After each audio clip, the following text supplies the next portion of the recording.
what's up, everybody? It's Spider with FEARnet, and we are back at the Paley Fest, but this time we're uncovering the dark side of science. We're going to talk to the creators and the cast of Fringe. Let's go check it out.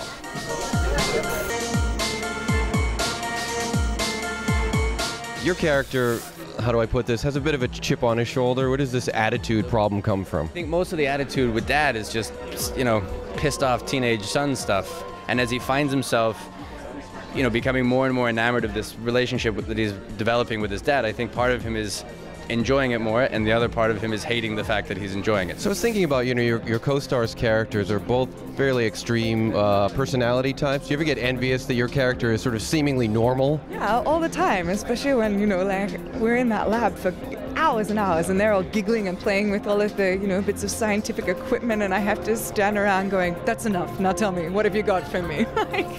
I've always been, crazy involved in a reality that feels very much like yours, and suddenly there's something in it that is just, horrifyingly impossible, and that to me, or at least unlikely, and that to me is sort of my favorite sort of story.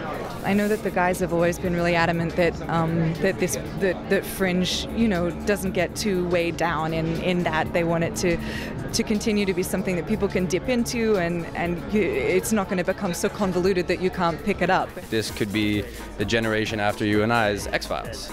X-Files, we're all huge fans of X-Files. It's a spectacular show. So we made one rule setting out, which is that there would be no aliens. What is this theory that somehow the world of Lost and the world of Fringe are interconnected? How is this possible? I think that, that theory is cool but untrue. But if it's cool, then, that's all that really matters.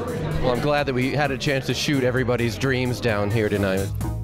The scariest is the real world. The scariest is what's going on right behind that wall that you drive by every day on your way to work. There's some things that we were starting to research that we were actually contacted and asked to not play with on the show. What do you hear about those chemical trails? The chemtrails are a big one, and that's something that we're going to touch upon next year. So there have been a lot of freaky things that we've read that are true, and my guess is that if we're lucky and the show's on long enough, we'll sort of work all that into the show eventually.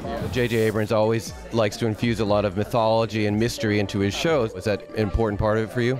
The mythology is wonderful because it gives us something to, as a fan, something to think about, something to contemplate. It keeps us bright and alert and talking to others about it. I mean, that's wonderful, isn't it?